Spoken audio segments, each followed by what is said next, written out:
A to B உங்கள் பசியார எங்கள் ருசி பேசும். No compromise. உங்க சைடுலயும் எங்க சைடுலயும். It's a GT promise. GT Holidays, South India's #1 travel brand.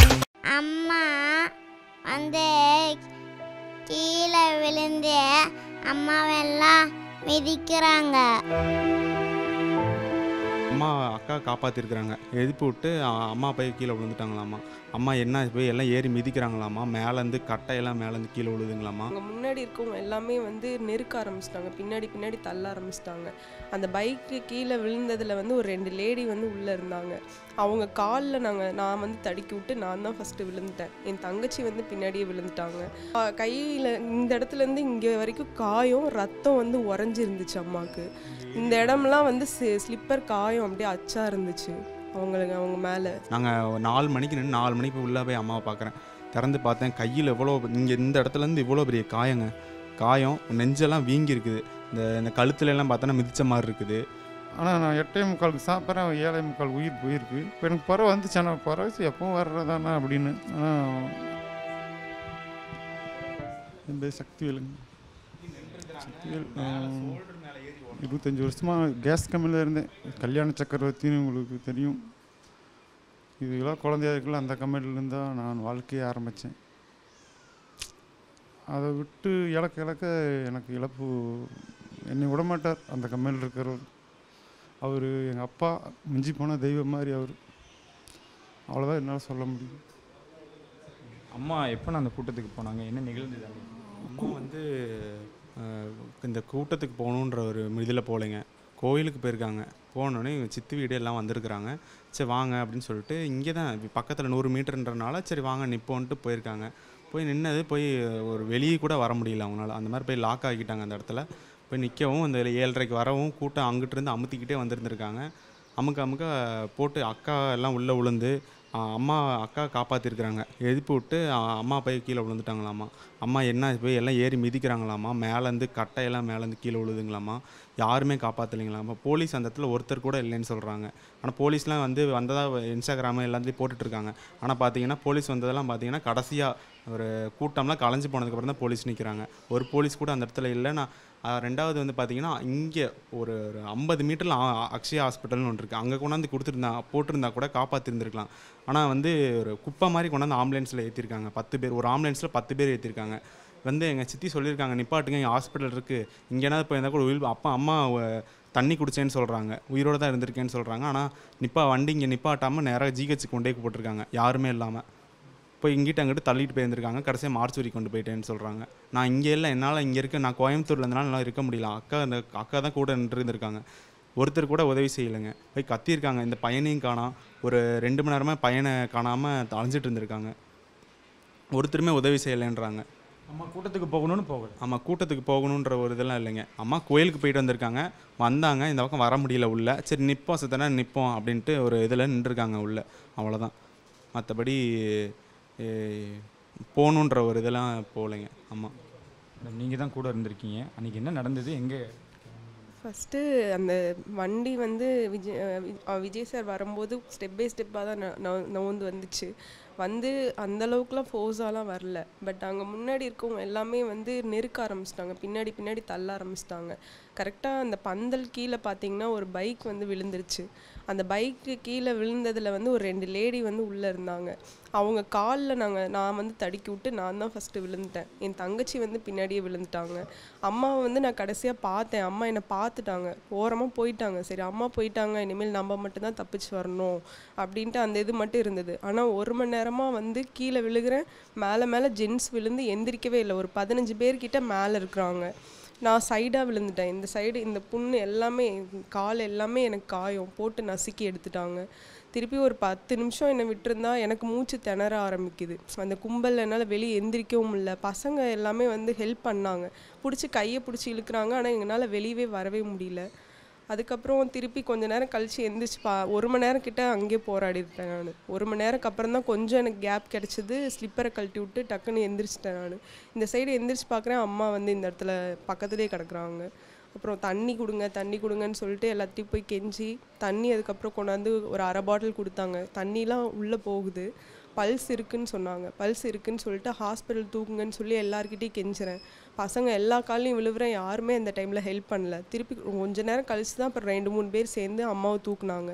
அப்புறம் தூக்கி கொண்டு போய் அங்கே முன்னாடி ரோட்கிட்ட உட்கார வச்சோன்னே ஆம்புலன்ஸில் தூக்குங்கன்னு சொல்லி அதுக்கப்புறம் சித்தியும் என்னோட தங்கச்சியும் அனுப்பிவிட்டேன். நீங்கள் போய் பார்த்துக்கோங்க, தம்பி வேற காணோம், நான் தேடுறேன் அப்படின்ட்டு. அந்த டைமில் எனக்கும் முடியல, ரொம்ப கை நடுக்க எடுத்துக்கிச்சு. அம்மாவுக்கு வேறு என்னாச்சுன்னு தெரியல அப்படின்ட்டு. ஆனால் ஆம்புலன்ஸில் ஏற்றுறவங்க அம்மாவுக்கு கீழே 4-5 பேர்த்த ஏற்றுறாங்க. ஒரு பக்கத்துலேயே இங்கே ஹாஸ்பிட்டல் இருக்குது, இங்கேயே கூட சேர்த்திருக்கலாம். ஆனால் பல்ஸ் இருக்குன்னு தான் சொன்னாங்க. எப்படியாவது இந்த கரண்ட்டுனாவது வச்சு காப்பாற்றிருக்கலாம். ஆனால் அங்கே ஜிஹெச்க்கு எடுத்துகிட்டு போயிட்டு கடைசியில் அங்கே அம்மா இறந்துட்டாங்க அப்படின்னு சொல்கிறாங்க. 41 பேரையும் அங்கே கொண்டு போகணுன்ற அவசியமே இல்லைங்க. இதுக்கு அந்த ரோட்டுக்கு அந்த பக்கமும் ஸ்பெஷாலிட்டி இருக்குது, இங்கிட்டும் இது இருக்குது. இன்னும் கொஞ்சம் தூரம் போனால் அப்போலோ ஹாஸ்பிட்டல் இருக்குது. ஏன் அங்கே கொண்டு போனாங்கன்னு தெரில. 10 பேரையும் அங்கே கொண்டு போகணுமா? சித்தி சொல்லியிருக்காங்க நிப்பாட்டுங்க, இங்கே ஹாஸ்பிட்டல் இருக்குது அப்படின்னு சொல்லி யாருமே கேட்கலைங்களாமா. நீங்கள் விழும்போது விஜய் அவர்கள் வாகனம் உள்ளே வந்துருச்சிங்களா? வந்துருச்சுங்க. அவர் பேச ஆரம்பிக்கிறார். நீங்கள் இல்லை, அவங்க அங்கே என்ன நடந்ததுன்னு எனக்கு தெரியல. நான் உள்ளே வந்து இருக்கேன், நான் உள்ளே. ஏன்னா எல்லாமே என்னை போட்டு அமுத்திட்டாங்க. மேலே எல்லாமே பசங்க ஏறி என்னை எல்லாமே பசங்க கிராஸ் பண்ணி மேலே ஏறி ஒருத்தர் மேலே ஒருத்தர் ஏறுறாங்களே தவிர அந்த காதுக்குள்ளேயும் வாய்க்குள்ளேயும் மண்ணாக போகுது. பசங்க எல்லாம் தாண்டுறாங்க, பட் ஹெல்ப்பே பண்ண மாட்றாங்க. கீழே நாங்கள் இருக்கிறோன்னு கூட பார்க்காம அவங்க பாட்டுக்கு அந்த ஜென்ஸ் கிட்ட நான் சொல்கிறேன், எந்திரிங்க, நான் கொஞ்ச நாள் முயற்சி செய்யுங்க, அப்போ தான் வெளியே வர முடியும் அப்படின்றேன். அவங்க அப்படியே படுத்து கீழே இப்படி பார்த்துட்டே இருக்காங்க. நானும் மேலே இங்கே கீழே படுத்துட்டு நான் மேலே பார்க்குறேன், அப்படியே படுத்தே தான் இருக்காங்க. யாருமே எந்திரிக்கவே இல்லை, கொஞ்சம் கூட முயற்சி பண்ணல எந்திரிக்கணும் அப்படின்ட்டு. பக்கத்தில் மற்ற ஆட்கள் இந்த மாதிரி விழுந்துருந்தாங்களாமா? அந்த வேறு எதாவது இல்லை, என் பக்கத்தில் என்னோட தங்கச்சி இருந்தா. அவள் எப்படி எந்திரிச்சான்னு தெரியல. நான் சைடாக இருந்தேங்கண்ணா, எப்படி அவங்க எந்திரிச்சாங்கன்னு தெரியல. ஆனால் 2 பேரும் தான் நாங்கள் கத்திட்டு இருக்கோம். மேலே வந்து ஜென்ஸு தான் எல்லாமே இருந்தது. எந்த இடத்துலம்மா? ஏன்னா அங்கே ஒரு பந்தலும் ஜென்செட்டும் இருக்கக்கூடிய இடத்துல சொல்லிட்டு இருக்காங்க. நீங்கள் அந்த இதுக்குள்ளே தான் நாங்கள் விழுந்தோம். அந்த பந்தல் வந்து பிரித்து எல்லாம் மேலே, நாங்கள் கீழே இருக்கோன்னு கூட தெரியாமல் எல்லாம் மேலே பிரித்து ஏற ஆரம்பிச்சிட்டாங்க. கீழே அது விழுந்ததுன்னா கீழே இருக்க மக்கள்லாம் எல்லாம் ஏதாவது ஆகிடும், அது கூட யோசிக்காமல் எல்லாமே பண்ணிகிட்ருக்காங்க. அப்புறம் வந்து படுத்தே இருக்கும்போது வந்து ஒரு கம்பி வந்து கழுத்துக்கு கொண்டு வந்தாங்க. கம்பியை வச்சு அமுக்கிறது கொண்டு வந்தாங்க. அண்ணா இங்கே பாருங்கண்ணா கம்பி வருது அப்படின்னு சொல்லிட்டு, அந்த கொடி கம்பின்னு நினைக்கிறேன், அந்த கம்பியை வச்சு கழுத்துக்கிட்டே கொண்டு வந்தாங்க. நாங்கள் அப்படியே தள்ளி விட்டோம். அண்ணா அந்த கம்பி வருதுங்கண்ணா, அதை தள்ளி விடுங்க அப்படின்னு கீழேருந்தே. அப்புறம் நிறையா பசங்க சொன்னாங்க, மூச்சு மட்டும் விட்டுக்கு பாப்பா, மூச்சு மட்டும் விட்டுக்கொண்டு கொஞ்ச நேரம் கிட்டத்தட்ட அங்கேயே 1 மணி நேரம் ஆயிருக்குங்கண்ணா வெளியே வர. வேற எங்கேயாவது அடிகள் பட்டிருந்தது? கையில் இந்த இடத்துலேருந்து இங்கே வரைக்கும் காயம், ரத்தம் வந்து உறைஞ்சிருந்துச்சு அம்மாவுக்கு. இந்த இடம்லாம் வந்து ஸ்லிப்பர் காயம் அப்படியே அச்சா இருந்துச்சு அவங்க மேலே ஃபுல்லாகவே மிதிச்சு. நாங்கள் 4 மணிக்கு நின்று 4 மணிக்கு போய் உள்ளே போய் அம்மாவை பார்க்குறேன். திறந்து பார்த்தேன், கையில் எவ்வளோ இங்கே இந்த இடத்துலேருந்து இவ்வளோ பெரிய காயம், நெஞ்செல்லாம் வீங்கி இருக்குது. இந்த கழுத்துலலாம் பார்த்தோன்னா மிதித்த மாதிரி இருக்குது, சொல்லவே முடியல அந்த அளவுக்கு. வந்து ஒரு மாதிரி கருகருன்னு இருக்குது எல்லாம் வச்சு, ஃபுல்லாக இது தலையாக இருக்குது. அந்த தலையை வச்சு எதுவும் நசுக்குனாங்களா இல்லை என்னங்கிறது எங்களுக்கு தெரியலைங்க சார். ஆனால் ஸ்லிப்பர் வச்சு அமுத்துனதெல்லாம் காயம் நாங்கள் பார்த்தோம், எல்லாமே உள்ளே கூட்டிகிட்டு போய் காமிச்சாங்க. அந்த கையிலலாம் வந்துட்டு காயம் இருந்துச்சு. அடிச்சு இது பண்ணுறாங்க. தம்பி எப்போ வந்தாரு? அவர் எப்போ பார்த்தீங்க? தம்பி வந்து அதுக்கப்புறம் நான் அங்கேருந்து 1 மணி நேரம் கழித்து நான் வெளியே வந்ததுக்கப்புறம் போலீஸ்கிட்ட போய் ஹெல்ப் கேட்டேன். அவங்க எல்லாமே அங்கே இருப்பாங்க இங்கே இருப்பாங்கன்ட்டு அங்கே என்னை தனியாக தான் அனுப்பி விடுறாங்க. கூட யாருமே வரல. எனக்கு நடுங்குது, கையெல்லாம் நடுங்குது. வாங்க சார், யாரோ கூட வாங்கன்னு சொன்னால் ஒருத்தருமே வரல. எல்லாமே இங்கே அக்ஷயா ஹாஸ்பிட்டல் பாருன்னா, அங்கே அக்ஷயா ஃபுல்லாகவே நான் தேடினேன், அங்கே இல்லை தம்பி. திருப்பி அமராவதி ஹாஸ்பிட்டல் எனக்கு கரூரில் எது எங்கெங்கே இருக்குன்னு எனக்கு அந்தளவுக்கு தெரியாதுங்கண்ணா. அதுக்கப்புறம் எல்லாமே தொலைவிட்டே இருந்து இவனை வந்து வேறு ஒரு பையன் வந்து இங்கே கூட்டிகிட்டு வந்து வீட்டில் விட்டுருக்காங்க. அம்மா ஃபோன் வந்துட்டு வீட்டிலே வச்சுட்டு போயிருந்தோம், சார்ஜர் கம்மியாக இருக்குன்னு. அம்மா ஃபோனை பாஸ்வேர்டு எடுத்து தம்பியாக வந்து வீடியோ கால் பண்ணான். அதுக்கப்புறம் தான் தம்பி சரி வீட்டில் இருக்கான் அப்படின்றது எங்களுக்கு தெரியுங்கண்ணா. ஒரு 2 மணி நேரம் ஆயிடுச்சு இவனை கண்டுபிடிக்கிறதுக்கு. அங்கேயே 1 மணி நேரம் கஷ்டப்பட்டேன். அதுக்கப்புறம் 1 மணி நேரம் கழித்து தம்பி அவனாக வீடியோ கால் பண்ணதுக்கப்புறம் தான் தம்பி குழந்தை இருக்கான் அப்படின்றது தெரியும் எங்களுக்கு. அம்மா பற்றி நிறைய பேர் இங்கே பக்கத்தில் எல்லாமே கூட சொல்கிறாங்க. உங்களுக்கு அவங்க என்ன பண்ணணும்னு விருப்பப்பட்டாங்க? அவங்களோட ஆசைகளை சொல்லுங்கள். அம்மா இங்கே 2 பேர்த்தோட லைஃப்பையும் வந்து செட்டில் பண்ணணும்னு நினச்சாங்கண்ணா. அவங்க ஒரு ஆள் தாங்க மெயின். வீட்டில் இருக்கிறவங்க எங்கள் வீட்லேயும் சரி எங்கள் சொந்த பந்தத்துலேயும் சரி அம்மா ஒருத்தர் தான் மெயின். இந்த இவனை 5 வருஷமாக இவனை தான் பார்த்துக்கிறாங்க. அக்கா வந்து விட்டுட்டு போயிட்டாங்க ஹஸ்பண்டு. அக்காவும் நானும் கோயம்புத்தூரில் கஷ்டப்பட்டு, இங்கே அப்பாவும் ஒர்க் பார்ப்பார், அம்மா வீட்டில் வச்சே பார்த்துக்கிட்டு இருந்தாங்க. இப்போ அம்மா இல்லாதனால இப்போ இவனும் நிற்கிறோம், நாங்களும் நிற்கிறோம், எல்லாமே ரோட்டில் நிற்கிறோம். இப்போ அம்மா ஒருத்தர் தான் மெயினான ஆள், விட்டுட்டு போயிட்டாங்க. இப்போ வரைக்கும் யார் யார் இங்கே வந்திருக்காங்க, என்ன சொல்கிறாங்க?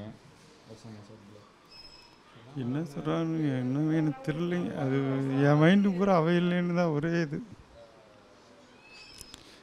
வேறு வேறு இது என் குழந்தைக்கு ஒரு வாழ்க்கை அமைஞ்சதுன்னா அது போதும். நீங்கள் இருந்திருந்தால் விட்டுருக்க மாட்டீங்க. நான் இருந்தாலும் விட்டுருக்க மாட்டேங்க. நான் ஒரு நாள் விட்டு ஒரு நாள் வருவேன். இன்றைக்கி 10 மணிக்கு போகிறேன்னா ஒர்க்கு, நாளைக்கு 10 மணிக்கு தான் வீட்டுக்கு வருவேன். இப்போ அந்த டைம் வந்து மறுநாள் நான் வர வேண்டியது 10 மணிக்கு நான் வேலை செய்கிற இடத்துக்கு தம்பி தான் ஃப்ரெண்டெல்லாம் வந்து என்னை அனுப்பிச்சு கூப்பிட்டு வர சொன்னாங்க. நான் அங்கே சொல்லுவேன், இந்த பிள்ளைங்களாம் எதுக்கு போகுது இவ்வளோ கும்பலில் போகுதுன்னு. நான் இங்கே அது பக்கத்தில் தான் இருக்கிறேன். அப்புறம் பேசுகிறேன். அப்புறம் 10 மணிக்கு பக்கத்தில் ஃப்ரெண்டு தம்பியோட ஃப்ரெண்டு தான் வந்து, அப்பா வாங்கப்பா அம்மாவுக்கு உடம்பு சரியில்லை. அம்மாவுக்கு உடம்பு சரியில்லை, நான் காலை தாண்டா வருவேன், எனக்கு ஃபோன் பண்ண அவளுக்கு தெரியாதா அப்படின்னு நான் திட்டேன். நான் கடைசி சமையல் அவள் தான் எனக்கு பண்ணி கொடுத்தது. ஆனால் நான் 8:45 சாப்பிட்றேன், அவள் 7:45 உயிர் போயிருக்கு. இப்போ எனக்கு பறவை வந்துச்சு. ஆனால் பறவை எப்பவும் வர்றதானா அப்படின்னு. ஆனால் இது வணங்குவாமல் செஞ்சு தருவா. நைட் நல்லா இருந்தாலும் வந்த 1 மணி நேரத்தில் கூப்பிடுவா. நான் 8:30 9 மணிக்கு கரெக்டாக கூப்பிடுவான். சாப்பாடு கெட்டுருச்சுங்களா இல்லையா, இல்லைன்னா கடையில் வாங்கிக்கிங்க அப்படிங்க. நானும் பார்த்து 9 மணி ஆச்சு கூப்பிடவே இல்லை. இப்போல்லாம் என்ன கூப்பிடாமல் இருக்கிறா, நம்மளும் அவ்வளோ கூப்பிட்டு அப்படின்னு நானும் 1 ஹவர் வெயிட் பண்ணேன். 9:45 கூப்பிடாமல் இருந்தேன். அதுக்கப்புறம் நானே பண்ணேன், ரிங்கு போது எடுக்கலை. ஏன் ரிங்கு போது எடுக்கலைன்னா பண்ணியிருப்பாளே அப்படின்ட்டு நானும் விட்டேன். சரி பண்ணிட்டோம்னா இப்போ நான் கொஞ்சம் ஒர்க்கு பார்த்துட்டு இருந்தேன். சரி காலையில் பார்த்துக்கலாம், எனக்கு தூங்கிட்டு இவனை வச்சு தூங்கிட்டு இருக்காளா, சரி எழுப்பா நான் தூங்கிட்டு அப்படின்னு விட்டோம்னா, அப்புறம் பசங்க வந்ததுக்கப்புறம் தான் இந்த மாதிரி சொன்னோன்னே நான் நம்பலை. அப்புறம் அங்கே இருக்கிறவங்கள கூப்பிட்டேன், என்னமோ சொல்கிறானுங்க கேளுங்கண்ணா அப்படின்னு உட்காந்துட்டேன். அப்புறம் அவனுக்கு தான் கூப்பிட்டு வந்துட்டு ஒரு இப்படி ஆயிடுச்சு அப்படின்னாங்க. அதுலேருந்து எனக்கு என்ன பேசணும் என்ன அவ இல்லாத உலகத்தில் போயிடலாமான்னு ஒரு முடிவு எடுத்தேன்.